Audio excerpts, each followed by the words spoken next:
Dobrodošli u Struka podcast. Zašto Struka podcast? Zato što je vrijeme da razgovaramo o značaju i o perspektivama zanimanja za koje poučavaju srednje stručne i tehničke škole. Zato što je vrijeme da razgovaramo o tome zašto nam nedostaje đaka u ovim školama, zašto nam nedostaje kvalitetnih ljudi za privredu i posljedično tome nedostaje nam investicija za razvoj društva i ekonomije. Moje ime je Dobrila Močević i vodim vas kroz Struka podcast. Nova epizoda Struka podcasta govori o kompetentnoj radnoj snagi, o životnom osiguranju za konkurentno poslovanje. Ukratko pričamo u ovoj epizodi o saradnji srednjih škola i privatnog sektora. I naš gost u ovoj epizodi je gospodin Edin Tacić, vlasnik i direktor kompanije Standard iz Prnjavora. Vi ste u stvari svoj prvi biznis pokrenuli sa 22 godine, a od 2004. ste prisutni, ja sam dobro zapamtila godinu, 2004. Sad Ispravit ćete me, ali Standard Prnjavar je u tim 2000 počeo da sarađuje, odnosno da radi za IKEA-u pod vašim rukovodstvom. Ovako, kao prvo nisam direktor, ja sam predsjednik skupštine, tako da to je prvo, a drugo sarađujem sa Standardom već od 2000. godine, tada je počela saradnja s IKEA-om, IKEA nas je predstavila i tada je bilo to samo pod značajem navoda financiranje proizvodnje. A 2004. je Dakomet, firma koju sam osnovao sa 22 godine, počela da kupuje akcije Standarda u cugu privatizacije koja je tada započeta. 2003. čini se da je započeta u Republici Srpskoj i onda smo postepeno od 2004. do 2005. kupovali akcije dok Dakomet nije postao većinski vlasnik. I u međuvremenu od 2016. ili 2017. ne znam, smo 100% vlasnik. Sjajno.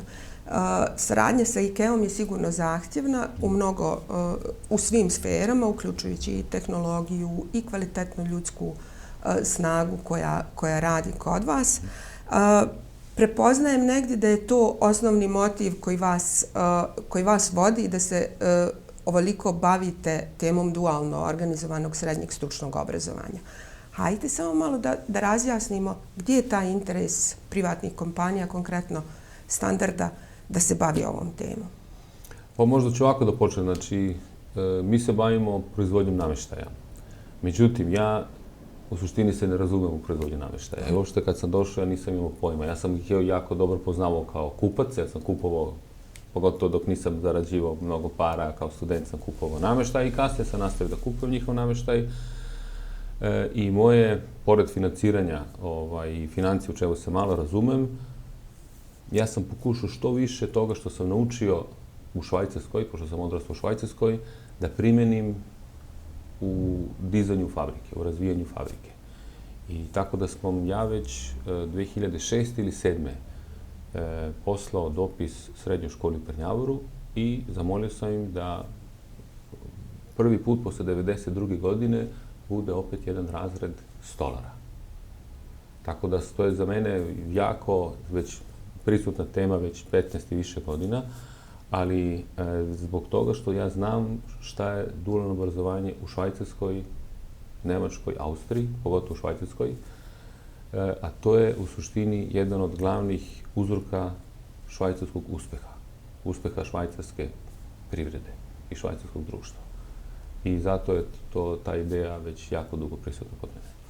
Koliko ste zadovoljni napretkom, već dugo traje taj proces uvođenja dualnog obrazovanja, odnosno osavremenjavanja procesa stručnog obrazovanja i uvođenja učenja na dva mjesta. Koliko ste zadovoljni procesom i koja je vaša procjena, dokle smo uopšte stigli? Nisam uopšte zadovoljan. Uopšte nisam zadovoljan, pošto to previše dugo traje i često sam čuo zašto to ne ide brže, kad sam se obraćao, je to da to je teško, da to u regiji ne može, da to je i tako dalje. Međutim, razumem da smo mi na području gdje je transformacija još u toku, transformacija i privrede i društva i tako dalje. Međutim, imamo jednu fabriku i u Srbiji. U Srbiji to već živi. A Srbija je mnogo kasnije krenula tim putem transformacije. I tamo je, za razliku od našeg prostora ovde, postoji politička volja da se to implementira. Znači da se taj sistem implementira i mi znamo na našim područjima je preduslov za sve je politička volja. Tačno. Kad postoji politička volja, onda sve može. Kad ne postoji, ne može ništa. U Srbiji postoji i tamo je to čak toliko daleko ide da Srbija je pozvala savjetnike. Znači tu Austrija, Švajcarska i Nemačka savjetuju Srbiju kod uvođenja sistema dualnog obrazovanja. Tako ona uči od najboljih i primenjuju to što se najbolje može primijeniti za postojeće uslove. I to meni ovdje fali. Koje su vaše konkretne zamjerke kad pričamo o tome? Šta je tačno, gdje tačno stoji i šta možemo da uradimo kao društvo, kao privrednici, kao pojedinci, kao institucije? Jel možete da prepoznate gdje je taj problem i odakle treba da krenemo dalje? Treba po meni krenuti od toga da se učimo od pozitivnih primjera. Pozitivni primjeri su, na primjer, države koje svi na neki način poznaju, Švajcarsku, Nemačku, Austriju, znaju, ili su već bili tamo, ili su radili tamo, ili poznaju nekoga ko je tamo radi ili radio. I da pitamo zbog čega je to tamo tako je jako priznato i odlično funkcioniše. I onda ćemo imati racionalne razloge da to uvedemo ovdje kod nas. Koji je interes privrede da se bavi dualnim obrazovanjem i šta tačno dobija kroz taj proces? Interes je da može već na početku nekog radnog veka, mladog ljudskog bića, da utiče na oblikovanje tog saradnika već. Ne buduće, nego već saradnika. Pošto evo što zamjeram. Trenutno mi i dalje sad postoji na papiru, dualno obrazovanje postoji ovdje. Međutim, zabranjeno je zakonom da ta osoba radi praktično. On ima praktičnu nastavu, ali dođe i stoji ovako i ne sme ništa da radi. To u Švajcarskoj, Nemačkoj i tako dalje, ali i u Srbiji nije tako. Tamo je čak cilj, smisao dualnog obrazovanja da se što pre đak uključi u radni proces, da uči postepeno, na miru, da ima i teoretsku stranu i praktičnu stranu i da odmah i dobije neko obeštećenje za taj rad. Znači da osjeti već da taj rad cenjen, da ima neku cenu, da i dobije neku nagradu za to. To ovdje nije slučaj. To za mene već nema prave koristi od tog praktičnog rada. Već je pomalo počelo da se uvodi plaćena praksa i Ministarstvo prosvjete i kulture Republike Srpske prošle godine potpisalo nekoliko, čini mi se, ugovora, ja sad ne znam tačan broj, ali čini mi se da će to vrlo brzo postati praksa. Mislite da će to unaprijediti i ubrzati proces? Apsolutno. Znači ja sam upoznat sa tim planiranim reformama i mi to jako podržavamo i mi smo se već aktivno uključili u to jer imamo jako velike očekivanja. Mi smo već 2 saradnika tehničara poslali u Privrednu komoru Republike Srpske na obuku da postanu mentori. Mi smo jednog vanjskog saradnika prekomandovali, tako da kažem, da se uključi u sve što je taj reforma zakona predviđa, da bude prisutan na tom ekonomskom savjetu, da formuliše odmah naše potrebe za sljedeću školsku godinu, sad u septembra 2022. Tako da mi jako očekujemo, to imamo velike očekivanja po pitanju uvođenja tog zakona i nadamo se da neće doći do nekih zastoja vremenskih, da će to sve tako da se realizuje kako je planirano. Onda će to biti mnogo bolje. Recite mi, je li stolar zanimanje koje je potrebno vašoj kompaniji? Je li ima još zanimanja koja negdje prepoznajete da vam trebaju već sad ili će vam trebati u narednom periodu, s obzirom da kažu da se stvari jako brzo mijenjaju? Nama treba sve. Jer prednost, ovo što ljudi, nažalost, ne prepoznaju dovoljno po meni. Mi imamo relativno, nakon ove tragedije 90. godina, došlo je do implozije obrazovnog sistema. Znači, taj obrazovni sistem nema više taj kvalitet koji je bio pre tragedije i mi to osjećamo, svi to osjećaju na ovaj ili onaj način. Tako da mi, u suštini, ljude koje primamo, mi ih moramo oblikovati onako do kraja. Mi ne dobijamo ili retko dobijamo gotove ljude. Znači, to za nas nije nešto novo da moramo da se bavimo ljudima i da organizamo seminare i tu svakako smo zahvalni za svaku pomoć koja dolazi i od GIZ-a, i od SDC-a, USAID-a i tako, tu se jako mnogo To se brzo prepoznalo i to se radi. I mi koristimo sve što možemo da dobijemo. Ali opet ništa ne može to da zameni dualno obrazovanje, uspješno dobro dualno obrazovanje, da neko od početka uđe dok je još mlađi i da uči paralelno i praktičan i teoretski deo. To ne može da zameni. Znači, suština je nekako u upoznavanju poslovnog procesa onakvog kakav jeste. I nekog, kako bih rekao, životne realnosti. Ja uvijek kažem, ovdje je rad ima na našim prostorima, balkanskim prostorima, negativnu konotaciju. Rad je nešto loše. Rad je nešto za gubitnike. Rad, ili neko mora da ide da radi ako se nije snašao u životu. U Aziji, na primjer, ili pogotovo evo, u zapadnoj Evropi, ili pogotovo u protestantskim ovim državama, je rad nešto pozitivno. Čak i u kolektivističkim društvima, kao ne znam, u Aziji, tamo svako ko radi, čak i ako samo po znacima navoda čisti krug, on je deo jednog community-a. Zajednice i on nešto doprinosi toj zajednici. I on je zato priznat i to se poštuje i ceni. Moja pokojna mama, i vjerojatno to svako sluša od svojih roditelja, meni uvijek govorila, uči, inače ćeš morati da radiš. Ja to tada nisam razumio, pošto, međutim sada to već jako dobro razumem i ja mislim da je to velika greška. Da je to totalno pogrešni odgoj. Rad je nešto loše. A rad je, šta je rad? Rad je ovdje ako je neko ministar, ako je direktor. To nije rad, nego on je kao neki čin dobio ili to je nasledio ili ja ne znam kako uopšte to da kažem. Bukvalno mi je to palo na pamet dok ste pričali malo prije i to je tipično za sva balkanska društva, očito. I borimo se s tim, bukvalno postoji, čini mi se, stigma prema zanatima i prema svim zanimanjima koja ne uključuju sjedenje u nekakvoj kancelariji i tako dalje. Koja je prednost u stvari dualno organizovanog srednjeg stručnog obrazovanja? Šta je to što mladi ljudi koji dođu kod vas na praksu, šta je to korist koju oni dobiju? Mi pokušavamo, evo mi svake godine minimalno 1 milion maraka ulažemo u fabriku, u novije mašine, savremenije, pokušavamo da automatizujemo što možemo, ne bi li mogli da pratimo trendove, globalne trendove. Evo rekli ste nama IKEA kupac, mi nemamo druge kupce. I IKEA u pravilu, znate, oni su najveći na svetu, oni po meni rade sa najboljim fabrikama na svetu i mi smo jedan od manjih dobavljača. Ali naši konkurenti su fabrike koje su nekoliko puta veće nego mi, imaju najsavremenije mašine i mi moramo da se snalazimo kako god znamo i umemo da bi mogli da se utrkavamo sa njima. I mi uza sve ovo što sam rekao, mi uspevamo, mi svake godine rastemo. Zato nam trebaju ljudi koji će da prihvate taj izazov, da kod nas mogu da nauče nešto. Mi nikad nismo štedili, nikad nećemo štediti na obuci ljudi i uvek organizujemo i savjetnike iz inostranstva od sudku da nam pomažu, da brže možemo da naučimo nešto, da usvojimo neke modernije, savremenije metode proizvodnje i mašine. To mogu kod nas da nauče. A opet nama trebaju ljudi koji su spremni i željni da to nauče, ili onda je to i za njih nama daju neku dodanu vrednost i oni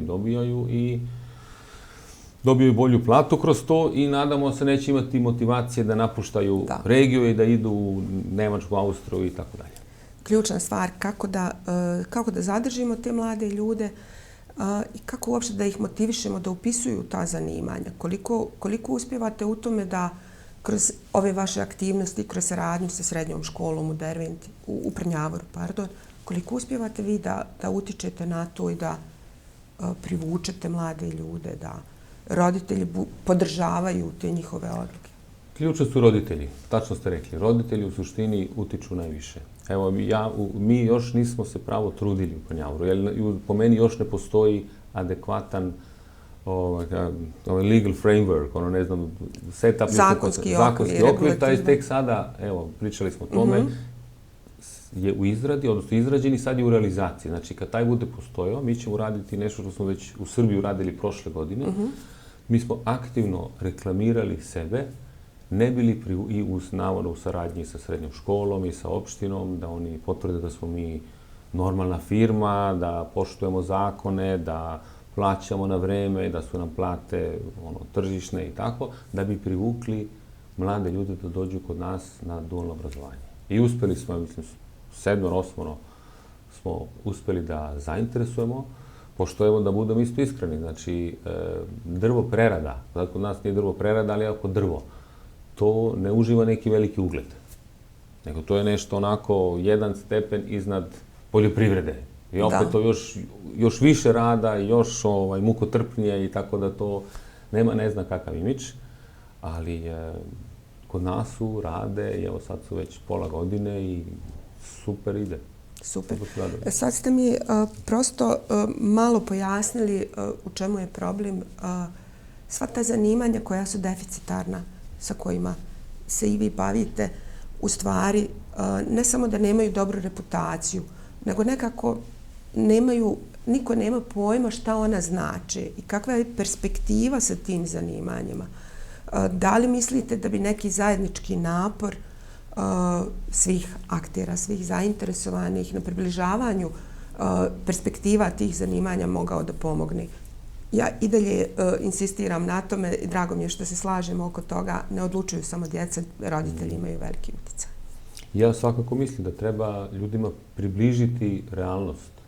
Recimo u našem slučaju da približiti kako to izgleda proizvodnja, šta treba da se radi, koliko može da se zaradi, znači to treba apsolutno transparentno da se predstavi. Onda, evo, imamo akciju, nećete verovati, projekat Nemačka ga mi zovemo. Aha. To smo u našoj fabrici pre možda tako 3-4 mjeseca smo uveli. I rekli smo zašto ljudi napuštaju masovno regiju, idu za Nemačku, obećana zemlja, ne samo, ali recimo Nemačka kao najveći magnet. Jeste. Usisivač za naše ljude. I onda kaže, ajde da mi pokušamo da stvorimo Nemačku u našoj ogradi, unutar naše ograde. Treba intenzivnije raditi, bolje raditi, preciznije raditi na svim nivoima i onda se možemo i po pitanju plata približiti Nemačkoj.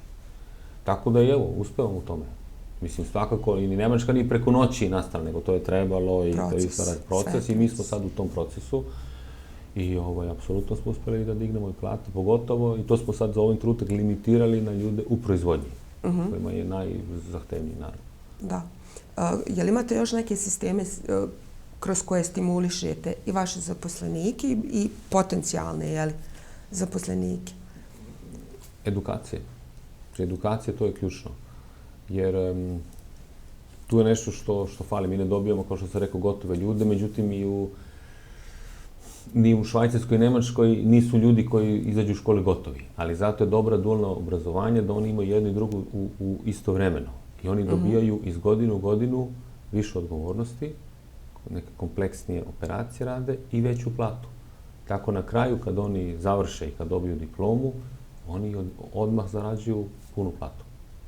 Recite mi, koliko su, sad vratit ću se malo na onu temu koja možda nije u fokusu sad, ali me zanima je li ima žena u ovim zanatima koja su vama bitna? Da, ima mnogo. Evo, ja ću vam čak reći sad i kod nas, ne znam sad koja je ovaj odnos. Nisam pripremio taj podatak, ali vi biste iznenadili. I mi smo u pravilu jako zadovoljni sa ženama. Međutim, evo, u Srbiji imamo masivnu proizvodnju masivnog drveta, koje važi kao tipično muško zanimanje. Kao što recimo šivanje, tekstil je ovako, više se doživljava kao žensko zanimanje, a ovo drvo prerada, potom masivno drveta kao muško, i tu imamo, ja mislim, 60% žena u proizvodnji. Mi smo ženska firma, uvijek tamo kažem. I odlično je. Odlično, žene su znači... Ne, mi smo vrlo zadovoljni. Super. Kako napreduje u stvari ta saradnja sa srednjom školom u Prnjavoru? Da li ste na zadovoljavajućem nivou? Rekli ste mi već šta su prepreke i one se tiču uglavnom tog nekakvog zakonskog okvira. Koliko je škola prepoznala i koliko mogu sami da utiču na to da unaprijede saradnju s vama? Koliko škola može da utiče? Da. A moglo bi da se interesuje za naše potrebe. To bi recimo bilo ako jedna, po meni, dobra ideja. Znači, mi smo 3 razreda, čini mi se, su prošla od 2016. I mi smo svim đacima ponudili da dođu da rade kod nas, pošto nas svi trebaju. Neki su došli, neki su već sad poslovođe. Jedna devojka, mlada je, mislim da smo nju već pola godine nakon što je završila, već je vodi jednu smenu u jednom od naših pogona. Tako da mi smo apsolutno zainteresovani. Za naše veliko iznenađenje su sledeće godine jednostavno nisu više vodili dalje te škole. Odnosno te razrede. Tako da smo, ali to je prošlost. Ja se sad fokusiram na ove planirane promene, zakonske okvire, da oni nama pomognu da uspostavimo i bolju komunikaciju, da imamo sada platformu na kojoj ćemo formulisati naše potrebe, naše zahteve, našu spremnost i da će ta saradnja mnogo bolje da funkcioniše. Odlično. Recite mi, zašto je, po vašem mišljenju, dotakli smo se malo toga, ali zašto nam je važno dualno obrazovanje? Mislim na cijelo bosansko-hercegovačko društvo, ne mislim sad samo konkretno na Prnjavar i na vašu kompaniju. Unapređenje konkurenčnosti i integracija mladih ljudi, ranija integracija u privredu, u radu, privredu, u realnost. Mislite li da bi to povećalo priliv investicija? Da li je to ključ za pokretanje još nekih procesa koji bi unaprijedili bosansko-hercegovačko društvo ili konkretno u Republici Srpskoj? Apsolutno. Investicije su u suštini, ako se vide kakvi su potencijali ovde, su investicije strane investicije premale. I svakako treba pokušati razvijati sve kriterije koje jedan strani investitor ima, pokušati ih što bolje razvijati. I naravno je obrazovanje jedna od ključnih tema. I što je bolje i kvalitetnije obrazovanje, pogotovo dualno obrazovanje, ako pričamo o privredi koja prerađuje, onda je to svakako jedan veliki plus. Recite mi, da li organizujete i tokom raspusta ferijalne prakse za učenike? Mi to do sad nismo radili. Mi smo ove zaposleni tu đake koji su bili kod nas, oni su imali svoju praktičnu nastavu i to je tako bilo. I možda još nešto bih spomenuo, što je vrlo važno, a to je što treba promeniti.